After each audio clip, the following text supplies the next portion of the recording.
In the vast deserts of ancient Arabia, long before the first cities rose from the sand, there existed beings of extraordinary power.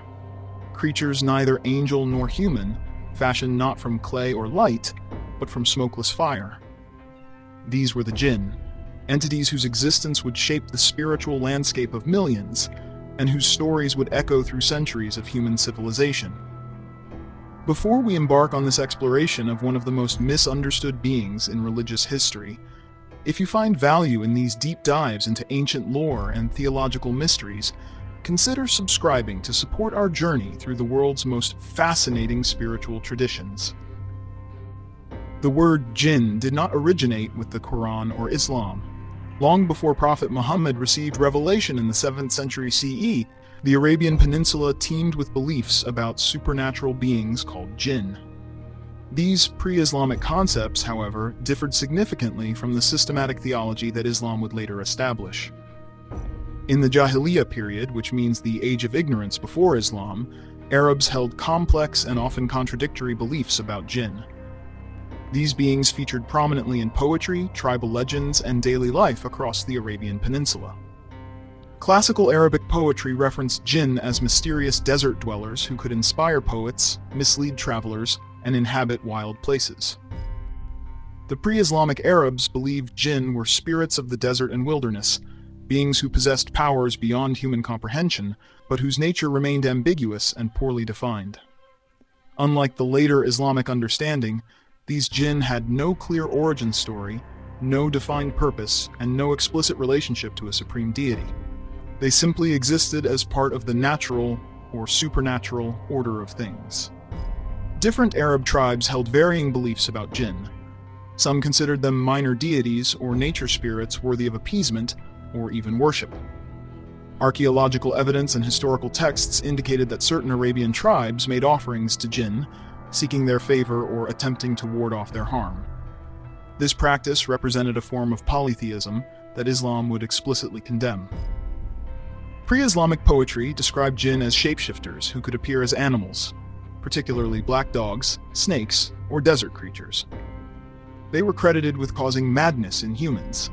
The Arabic word majnun, meaning crazy, literally means one affected by Jinn. They supposedly inspired poets with supernatural eloquence, leading to the belief that the greatest poets had Jinn companions who whispered verses to them. The scholar Tawfiq Fad, in his work La Divination Arabe, documented how pre-Islamic Arabs consulted soothsayers who claimed to receive information from Jinn companions. These soothsayers held significant social power, settling disputes, predicting events, and claiming access to hidden knowledge through their Jinn associates. When the Qur'an was revealed, it did not deny the existence of Jinn.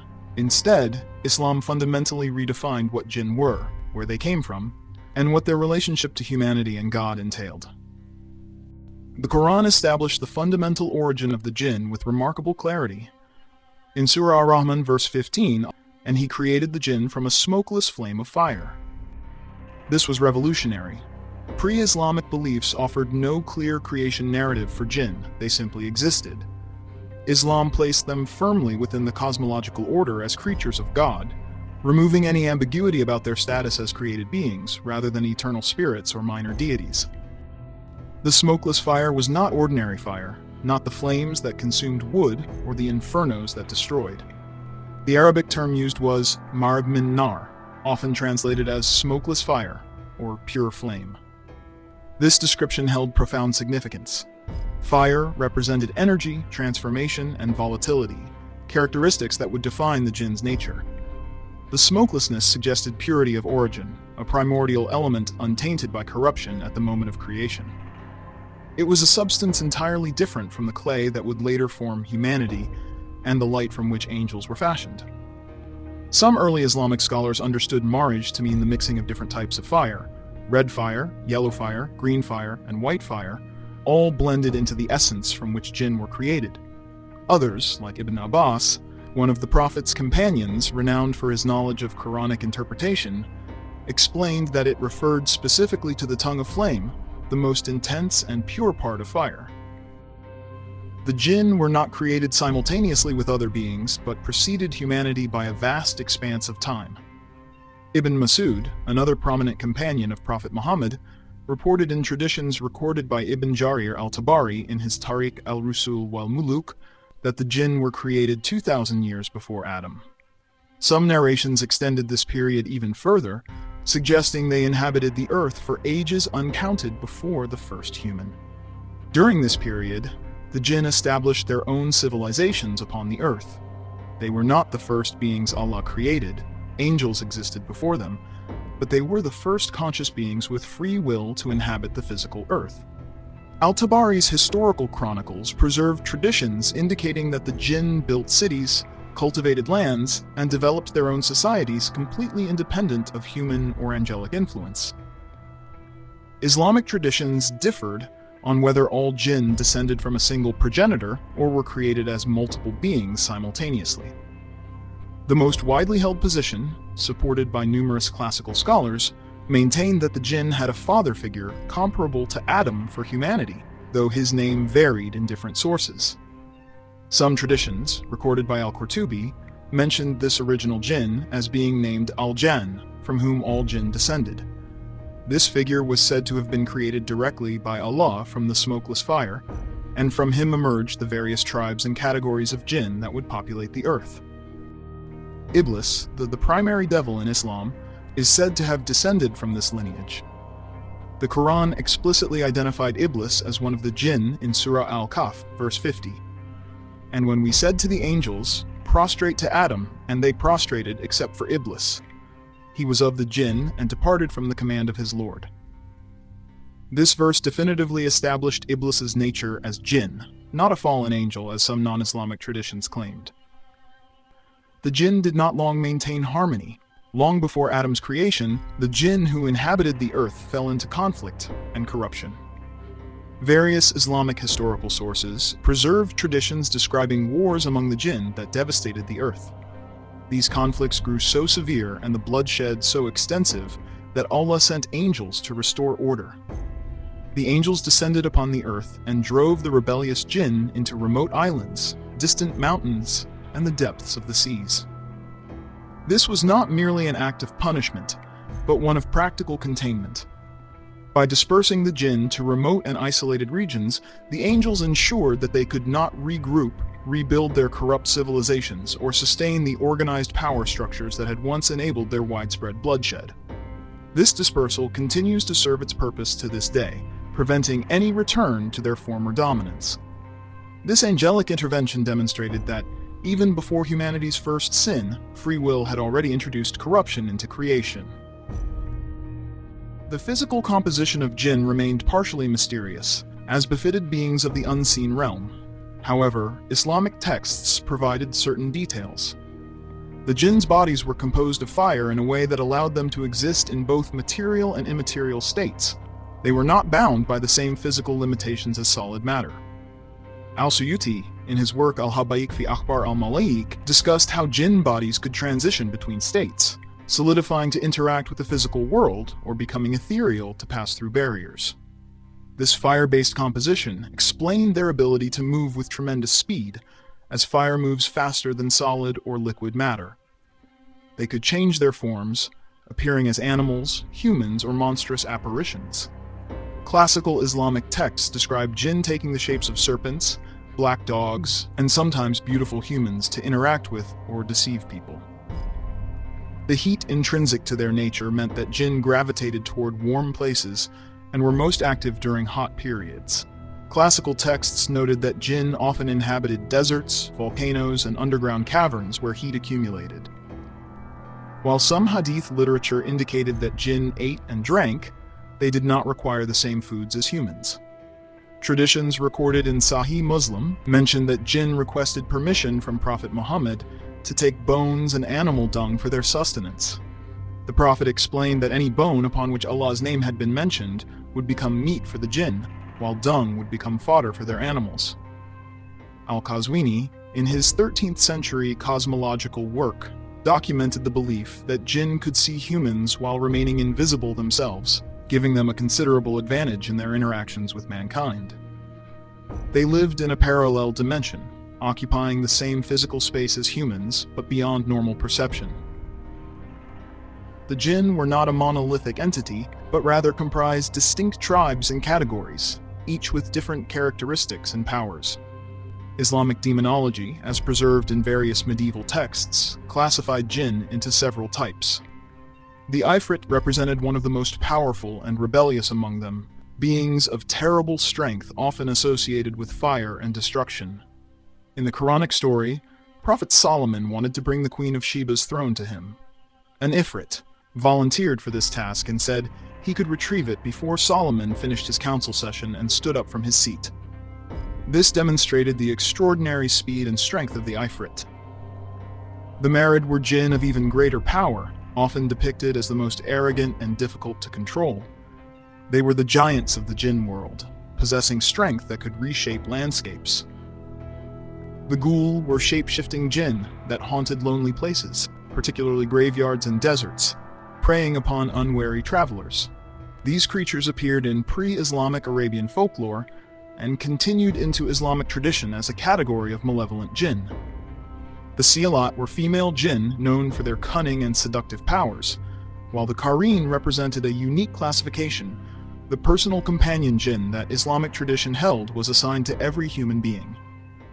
According to Hadith literature, even Prophet Muhammad had a Qareen, though the Prophet stated that Allah had helped him against his Qareen until it submitted to Islam. Perhaps the most remarkable period in Jinn-human interaction occurred during the reign of Prophet Solomon, known in Arabic as Sulayman. Allah granted Solomon a kingdom unlike any before or since, including dominion over the Jinn. The Quran described in Surah Saba how the Jinn worked for Solomon, performing tasks that would have been impossible for humans. They built great edifices and created magnificent sculptures. They dove into the depths of the sea to retrieve pearls and treasures. They crafted items of incredible artistry. But this servitude was not voluntary. Solomon controlled the Jinn through the power Allah had granted him and through the use of his famous ring, upon which was inscribed the greatest name of God.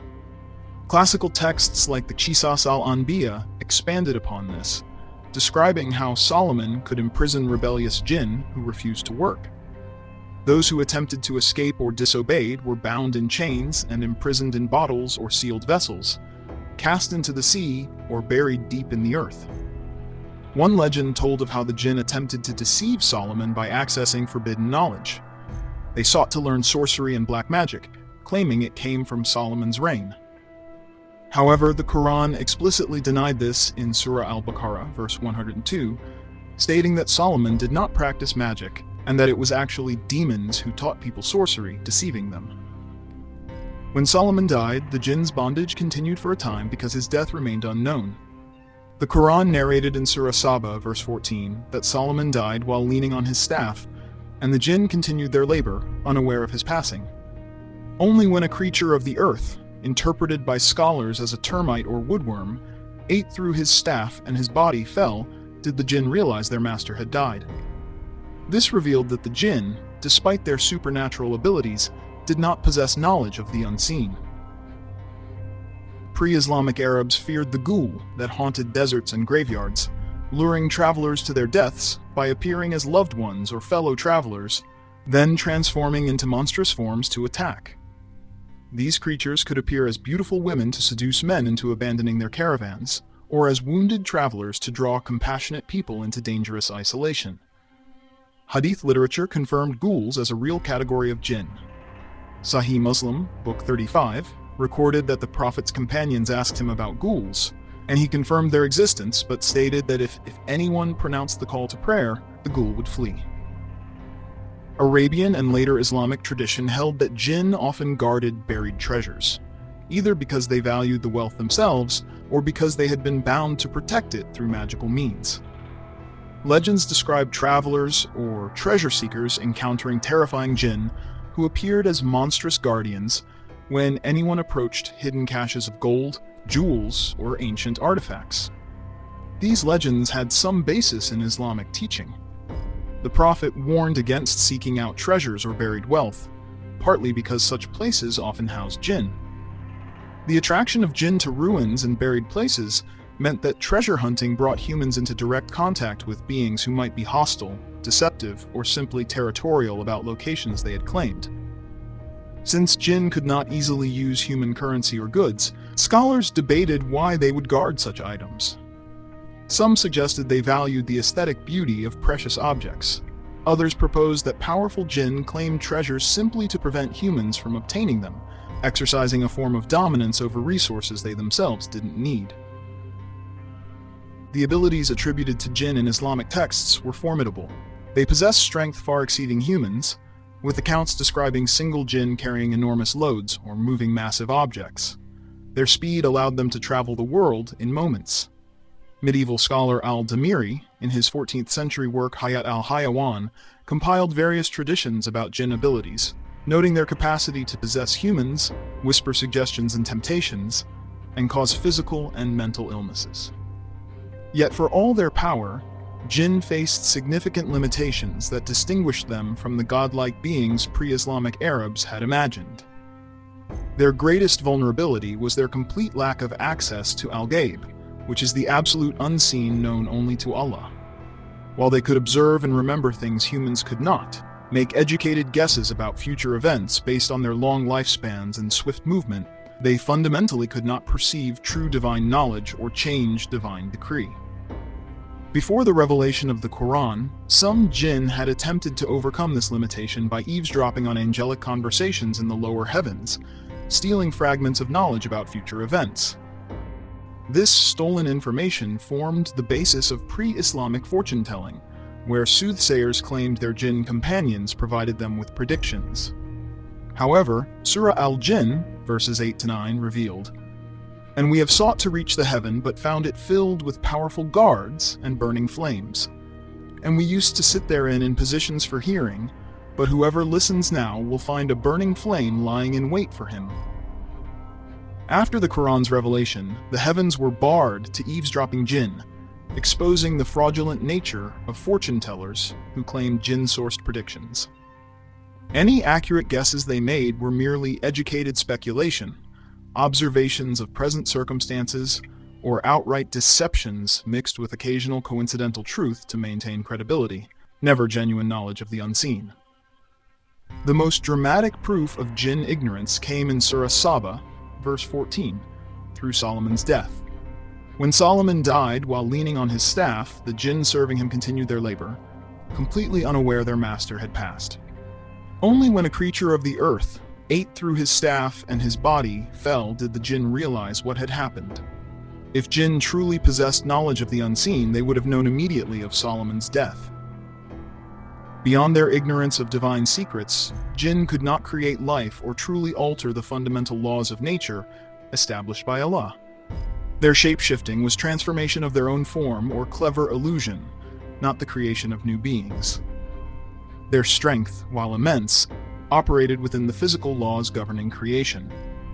A Jinn could move quickly and carry heavy loads, but could not prevent the sun from rising or change the course of decreed events. Jinn could be harmed and killed. They were mortal beings who ate, drank, reproduced, and eventually died, though their lifespans far exceeded human ones. Fire could injure them despite being created from it. Iron reportedly affected Jinn negatively, with classical sources suggesting that iron weapons could wound them, a belief that appeared in various medieval Islamic texts discussing protection against Jinn, though the Qur'an itself did not explicitly state this. Certain divine protections could repel Jinn entirely. The Qur'an provided specific verses, particularly Ayat al-Kursi in Surah al-Baqarah, that Islamic tradition held offered protection against Jinn harm. The name of Allah, when invoked with sincere faith, offered complete protection against Jinn, rendering their powers useless. Most significantly, Jinn possessed no inherent authority over humans who maintained faith. The Qur'an emphasized that even Iblis, the most powerful and cunning of all Jinn, could only influence through whispered suggestions, never through force. This admission revealed the ultimate limitation of all Jinn power. It worked only upon the willing.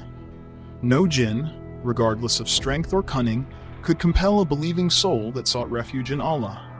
The fearsome abilities of these fire-born beings ultimately amounted to nothing more than temptation and suggestion, powerful tools against the heedless. but utterly powerless against genuine faith. The fearsome abilities of these fire-born beings, possession, illness, deception, and disturbance, ultimately amounted to nothing more than temptation and affliction that could only affect those who lacked proper spiritual protection. Against genuine faith and sincere reliance on divine guidance, Jinn power dissolved into impotence. Islamic scholars also identified a spiritual dimension to Jinn habitation, noting their presence in deserted or neglected places, such as deserts, wells, ruins, and abandoned dwellings. Locations where humans regularly invoked the name of Allah, performed prayers, and maintained religious observance were believed to become uncomfortable, or even hostile, to malevolent Jinn. By contrast, abandoned places lacked such spiritual protection, allowing Jinn to occupy these spaces without restraint or discomfort. This understanding is reflected in hadith literature preserved in collections such as Sahih Muslim, which instruct believers to seek Allah's protection when entering bathrooms, ruins, and other isolated locations, places specifically identified as lacking the spiritual fortifications of regularly inhabited, religiously active spaces. Prophet Muhammad taught specific supplications for entering such environments, acknowledging that Jinn were known to frequent them. The Jinn possessed complex social structures that mirrored human societies in many ways. They married, raised families, and formed tribes. Islamic jurisprudence even debated whether marriage between humans and Jinn was permissible, with scholars like Imam al-Suyuti addressing the question in his work. While some jurists considered such unions theoretically possible, given that Jinn possessed consciousness and free will, most advised strongly against it, due to the fundamental differences in nature and the potential for harm. Accounts existed in classical Islamic literature of Jinn falling in love with humans and vice versa, though these relationships rarely ended well. The Jinn could reproduce among themselves, creating dynasties and lineages just as humans did. Their children inherited abilities from their parents, and powerful Jinn families wielded considerable influence in their realm. The offspring of Jinn and humans, if such unions produced children, were said to inherit characteristics from both parents, a theme that appeared in various folk traditions throughout the Islamic world, though not explicitly confirmed in authoritative religious texts. Not all Jinn followed Iblis into rebellion. The Qur'an devoted an entire surah, Surah al-Jinn, to describing a group of Jinn who heard the Qur'an being recited by Prophet Muhammad and believed in its message. These believing Jinn returned to their people and warned them, becoming preachers of Islam among their own kind. Islamic tradition held that Jinn had their own prophets and messengers before Muhammad, and that they would face judgment just as humans would on the last day. Righteous Jinn would enter paradise, while those who rejected truth would face hell alongside rebellious humans and demons. The existence of righteous Jinn demonstrated the central Islamic principle that judgment was based on faith and deeds, not on one's essential nature. A Jinn who submitted to Allah stood on equal spiritual footing with a righteous human, while both species faced condemnation if they chose corruption. Throughout Islamic prophetic history, encounters between prophets and Jinn marked significant moments. Beyond Solomon's dominion, other prophets faced Jinn challenges. Prophet Muhammad himself experienced direct confrontations with Jinn. Sahih Muslim recorded in the Book of Salah, Hadith number 1210, an account where the Prophet was praying when a Jinn from among the devils tried to interrupt his prayer. Muhammad stated that he caught the Jinn and considered tying it to a pillar in the mosque so people could see it in the morning, but then remembered the supplication of his brother Solomon, who had asked for a kingdom none after him could possess, so he released the creature. The Prophet also served as a warner to the Jinn. Hadith collections preserved accounts of Muhammad reciting Qur'an to gatherings of Jinn who came to listen. These beings asked questions, sought guidance, and returned to their communities to share the message. The Sahih collections indicated that Jinn could attend the Prophet's sermons invisible to human eyes, learning the religion alongside the human companions. The Jinn remain throughout Islamic history a reminder of the unseen dimensions of existence, proof that the material world perceived by human senses represented only a fraction of Allah's creation. They were beings of immense power, yet fundamental limitations, creatures of free will who bore the same spiritual responsibilities as humans, entities of fire who would nonetheless answer to the same divine judgment. Their existence challenged simple categorizations of good and evil, demonstrating that righteousness and corruption could be found across all of Allah's conscious creations. From Iblis, the Jinn who became Satan through arrogant rebellion, to the believing Jinn who heard the Qur'an and submitted to truth, these beings of smokeless fire embodied the central Islamic teaching that faith and deeds, not nature or origin, determined one's ultimate fate. Thank you for joining this exploration into the nature and legends of the Jinn. If you found this journey through Islamic theology and Arabian tradition enlightening, please share it with others who seek to understand these often misrepresented beings. Until next time, may your search for knowledge be blessed.